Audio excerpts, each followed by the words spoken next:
E aí, povo de Deus, tudo bem com vocês? Sejam muito bem-vindos a mais um vídeo do nosso canal. E esse aqui é o quinto e penúltimo vídeo da série Escolhido. Se você ainda não assistiu o vídeo anterior, ele vai estar em cima no card. Mas no vídeo de hoje eu vou te ensinar um pouquinho sobre o processo de construção. Caso você já tenha descoberto seu chamado específico, ou mesmo se você não descobriu seu chamado específico, como funciona esse processo de você chegar até onde Deus quer que você esteja. Então vem comigo, vamos subir mais um degrau no reino de Deus.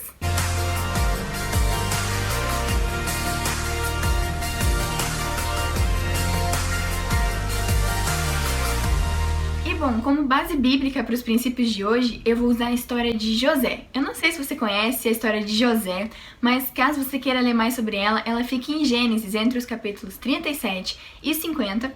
Mas mesmo se você não conhece essa história, eu vou fazer um panorama rapidinho, geral agora da vida de José, para que a gente consiga junto estar extraindo o princípio dentro dessa jornada de José. E bom, para começar, José, ele era filho de Jacó e ele por muito tempo foi o mais novo de 10 irmãos. Depois nasceu mais um que foi Benjamim, eles ficaram em 12, mas por bastante tempo ele foi o caçulinha. E a Bíblia conta que ele era extremamente correto. E além de ser extremamente justo e íntegro, ele ainda era o preferidinho do pai. Então você imagina o quanto esses irmãos não odiavam ele, né? Mas aí, quando José tinha 17 anos, Deus plantou um chamado no coração dele. Ele teve 2 sonhos enquanto ele estava dormindo.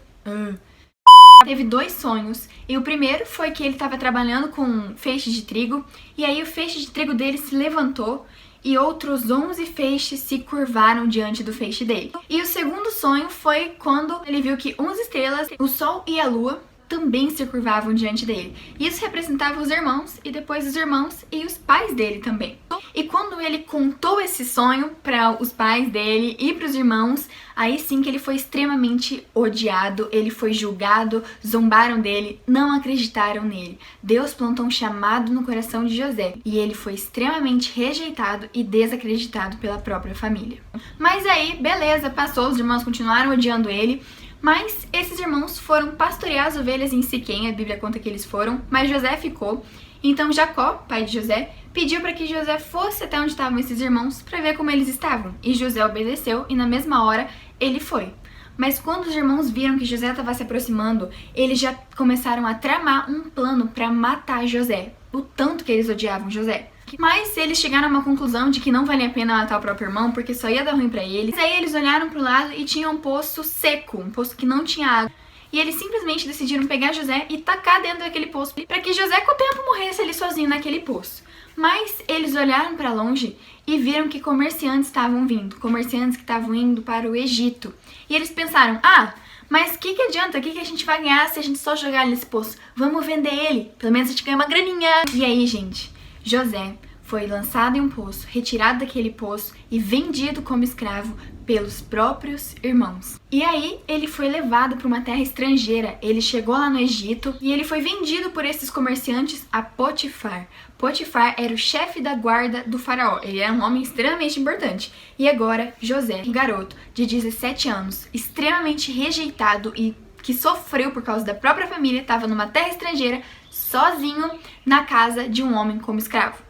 Mas a Bíblia diz que em nenhum momento José desonrou a Deus. Pelo contrário, a Bíblia diz que José foi extremamente excelente e que ele fez o seu trabalho de maneira tão boa e permaneceu fiel a Deus que Deus começou a abençoar toda a casa desse homem Potifar por causa de José. Deus abençoou toda aquela casa porque José, que tinha Deus no coração, estava dentro dela. Mas se não tivesse ruim o suficiente, a mulher de Potifar ainda começou a olhar meio assim pra José e simplesmente ela começou a dar em cima de José, gente. E José disse não. José disse, como poderia eu fazer algo tão detestável e pecar contra o meu Deus?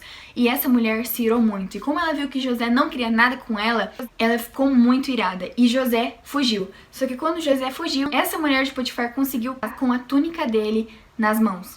E ela usou essa túnica para acusar José injustamente por o seu senhor Potifar.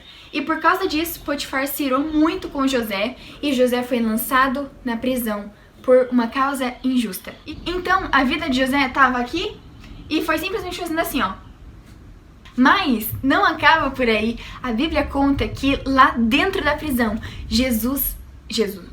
Deus ainda estava com José. E José se mostrou tão fiel, tão trabalhador e tão cheio de Deus naquela prisão que o carcereiro decidiu confiar as chaves da prisão para que José cuidasse dos outros presos. Mano, imagina que você é preso e simplesmente o cara que cuida da prisão dá a chave pra você e fala: ah, cuida dos outros presos aí pra mim. Gente, loucura! Mas a Bíblia conta que em nenhum momento José esteve sozinho. José passou por tudo isso, José sofreu um monte, mas em nenhum momento José estava sozinho, porque Deus estava com ele, porque Deus dava força a ele. José permaneceu fiel. E aonde ele estivesse, se fosse na casa dele, se fosse no fundo de um poço, se fosse na prisão, se fosse na casa de Potifar como escravo, Deus abençoava onde ele estivesse por causa de José. Mas continuando a história, dentro daquela prisão ele já estava cuidando dos presos, encarregado dos presos. E teve um dia que amanheceu e José olhou e percebeu que 2 homens estavam extremamente aflitos, porque eles estavam com uma cara assim, tipo... E aí José foi lá e perguntou o que estava acontecendo. E esses 2 homens eram o chefe dos padeiros e o chefe dos copeiros que trabalhavam para o faraó. Eles tinham sido lançados na prisão porque desagradaram o faraó, enfim. E eles tinham tido 2 sonhos que estavam aterrorizando muito eles. E José, cheio de Deus, falou: a interpretação de sonhos vem de Deus, então me contem os seus sonhos, que Deus revelará isso pra vocês. E aí esses 2 homens contaram os sonhos dele pra José, e José, com a ajuda de Deus, conseguiu interpretar esses sonhos de forma correta. E as interpretações eram as seguintes: o padeiro iria voltar a trabalhar pro faraó, mas ele ia acabar morto. E o copeiro ia voltar a trabalhar pro faraó, tudo ia ficar bem de boas. E isso aconteceu.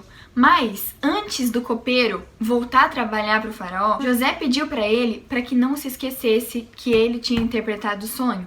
Ele pediu: quando você estiver diante do faraó, lembre-se de mim e peça por mim para o faraó, pois eu estou preso por uma causa injusta. Mas aí adivinha, o copeiro esqueceu de José. José continuou preso por mais 2 anos. Até que chegou um dia em que o próprio faraó teve um sonho. E esse sonho do faraó tinha deixado o faraó extremamente preocupado, porque foi um sonho muito ruim, foi um sonho que estava perturbando o coração dele, e que ninguém no palácio e no Egito inteiro conseguia interpretar aquele sonho. Então, naquele momento, o copeiro se lembrou de José. E então o faraó, a autoridade máxima do Egito, pediu para que tirassem José da prisão. E José, de fato, com a ajuda de Deus, conseguiu interpretar o sonho do faraó de maneira correta. E esse sonho era um aviso de Deus de que o Egito passaria por 7 anos de extrema fartura nas colheitas, em comida, enfim, mas passaria por 7 anos de extrema fome. Então José, além de prever isso, aconselhou o faraó para que ele conseguisse arranjar administradores, para que cuidassem dessa parte de produção. E faraó se agradou muito do que José fez e decidiu, naquele momento, que José se tornaria o governador de toda a terra do Egito. E a Bíblia conta que ninguém mais em todo o Egito tinha tanta autoridade quanto José. José estava apenas abaixo do faraó, mas ele era responsável e encarregado de toda a terra do Egito. E nada poderia acontecer sem a permissão de José. Gente, essa história é incrível. Desde quando José tinha 17 anos e Deus plantou um chamado no coração dele, um chamado de que ele estaria em uma posição mais alta, podendo ajudar outras pessoas, podendo honrar a Deus e servir pessoas. Deus plantou esse chamado no coração dele. Ele passou por um processo de 13 anos para que com 30 se tornasse governador do Egito. Ele foi do poço ao palácio. E essa história deixa muito claro que existe um grande processo entre o momento que Deus revela o chamado que Ele tem para nossa vida até o momento que a gente consegue alcançar o ponto máximo que Deus deseja que a gente esteja. Existe um processo que nós precisamos construir junto com Deus. Então agora que a gente tem a base nessa história, eu vou destacar para vocês 5 princípios que a gente precisa para construir o nosso chamado. O primeiro princípio é o princípio da excelência. José era excelente. Tudo o que ele fazia bem feito, ele dava o melhor dele. Entenda, existe uma diferença entre você ser excelente e você ser perfeccionista.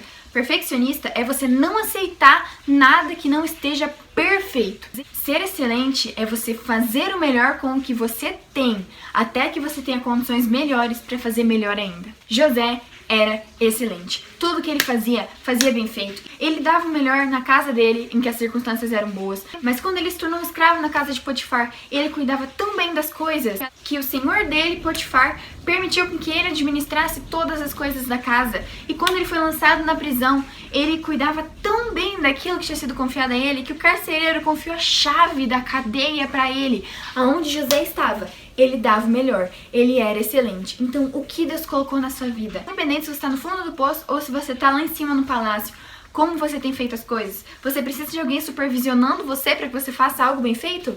Você tem uma louça para lavar na sua casa, você lava? Mas lava bem feito? Seja excelente nas pequenas coisas. Seja excelente como escravo. Como escravo. E Deus um dia te ajudará a ser excelente no topo de um palácio. O segundo princípio da vida de José é a fidelidade. José permaneceu fiel. Enquanto ele estava junto com a família dele, ele era fiel ao pai dele. Enquanto José estava com o seu senhor Potifar, ele era fiel ao seu senhor Potifar. Aonde José estivesse, ele era fiel a Deus. José era um garoto e se tornou um homem fiel. Uma pessoa fiel é aquela pessoa que honra, é aquela pessoa que não troca, é aquela pessoa que nada do que apresentem a ela faz com que ela mude o respeito e a submissão que ela tem em relação a outra pessoa. Você tem sido fiel aos seus amigos? Quando alguém conta algo pra você, você sai contando pra todo mundo ou você é fiel aos seus amigos? Você é fiel ao chefe do seu trabalho? Quando não tem ninguém vendo, você continua sendo fiel? Você tem sido fiel a Deus? O que Deus tem colocado na sua vida? Você tem dado o seu melhor para cuidar daquilo que Deus tem colocado na sua vida? Seja fiel. A Bíblia diz, seja fiel sobre o pouco, sobre o muito te colocarei. José foi fiel sobre uma cadeia. Deus o colocou para ser fiel em um palácio. O terceiro princípio é o princípio da integridade. O que é você ser uma pessoa íntegra? Uma pessoa íntegra é aquela pessoa que é inteira. Integridade é você ser uma pessoa transparente. Não importa onde você está. Se você está dentro de uma igreja, você vai agir como um cristão. Se você está fora da igreja, você vai agir como um cristão. Ser íntegro é você ter clareza daquilo que você quer, daquilo que você acredita, dos princípios que você deve seguir. E independente da circunstância, independente do lugar, aonde você estiver, você vai manter a sua integridade. Você vai ser sempre o mesmo. José estava lá dentro do povo santo, dentro do povo de Deus, dentro da sua família. Ele era íntegro lá. Ele honrava Deus, ele honrava os princípios de Deus, ele obedecia a palavra de Deus. Mas quando José foi tirado do seu povo, quando ele foi levado para o Egito, uma terra que não tinha Deus no coração, uma terra que era politeísta, eles tinham muitos deuses, eles não criam no nosso único Deus. Lá, José continuou sendo íntegro. E quando a mulher de Potifar começou a dar em cima dele, José fugiu, porque José era íntegro, ele tinha sua conduta, ele sabia o que ele precisava seguir, ele permaneceu firme, ele permaneceu transparente com a sua integridade, com a sua honra e submissão a Deus. Seja íntegro. O quarto princípio é o princípio da perseverança. José estava lá na casa dele. Aí ele foi lançado num poço. Aí ele foi vendido como escravo. Aí ele foi lançado injustamente numa prisão. E assim foi a vida de José. José não desistiu. Não seja vítima. Você não é uma vítima das circunstâncias. Olha tudo o que aconteceu com José. José podia ter caído e falado, oh Deus, por quê?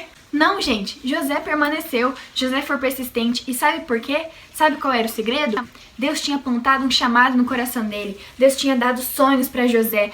Toda vez que algo injusto acontecia na vida de José, José se lembrava de que Deus tinha dado um sonho para ele. Que um dia ele estaria em uma posição de autoridade, servindo pessoas e honrando a Deus. José se lembrava. Quando José tinha 17 anos, Deus plantou um chamado no coração dele.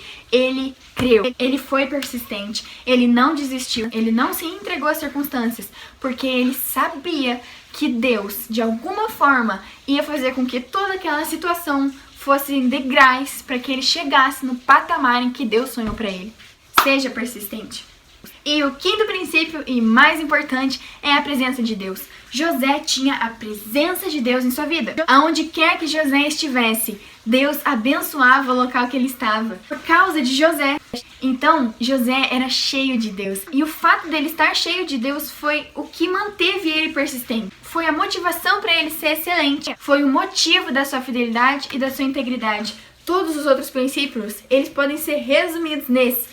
José tinha a presença de Deus na vida dele. José era um escravo na casa de Potifar. Deus abençoava a casa de Potifar por causa de José. Se José estava no governo do Egito, Deus abençoava a terra do Egito porque José estava lá. José tinha Deus. E quando você tem Deus no seu coração, você influencia as pessoas que estão à sua volta. Deus pode abençoar a vida da sua família porque você tem Deus no coração. Deus pode transformar a vida dos amigos que estão à sua volta, porque você tem Deus no coração. Tenha a presença de Deus, tenha um relacionamento com Deus e viva uma vida de dependência. José só conseguiu permanecer de pé com toda essa dor, com todo esse trauma. E no final da história, ele ainda reencontrou os irmãos dele e perdoou eles. Toda essa força, todo esse potencial de perdão, depois de tudo ele conseguiu perdoar, gente, porque ele tinha Deus no coração. E quando José interpretou os sonhos, ele não disse, o poder de interpretar os sonhos é meu, conta que eu vou conseguir sozinho. Não, José disse, a interpretação dos sonhos vem de Deus. Conte e eu posso te ajudar a interpretar esses sonhos por causa de Deus, porque Deus habita dentro de mim. José tinha Deus no coração. E, gente, uma coisa muito importante, José não sabia qual era o chamado específico para ele. Por mais que ele não soubesse o lugar específico que Deus queria que ele tivesse um dia, ele permaneceu fiel com aquilo que Deus confiava a ele. Deus confiou uma casa de um senhor egípcio e José foi fiel dentro daquela casa. Deus confiou uma prisão para José cuidar e José foi fiel cuidando daquela prisão. Então, mesmo se você não souber a área específica, mesmo se você não tiver essa clareza ainda, seja fiel no que Deus já colocou na sua vida. Esse é o processo de construção. Você sabendo o lugar específico ou não, mas é você continuar, é você dar passos de fé, é você crer que Deus está com você em todo esse processo e que se você for íntegro naquilo que você tem vivido hoje, Deus te colocará sobre coisas grandes no seu futuro. Ah, mas não pensa também que a sua vida é um eterno processo de construção, porque Deus tem chamado para você hoje. Deus quer que você viva hoje o chamado dele para sua vida. E é no próximo vídeo, no domingo que vem, 4 horas da tarde, que eu vou te falar um pouco sobre como você viver o seu chamado desde hoje. Porque o esperar bíblico não é esperar parado, é esperar vivendo, é esperar construindo. Então, esse foi o vídeo de hoje. Um beijo no coração de vocês e até o próximo vídeo.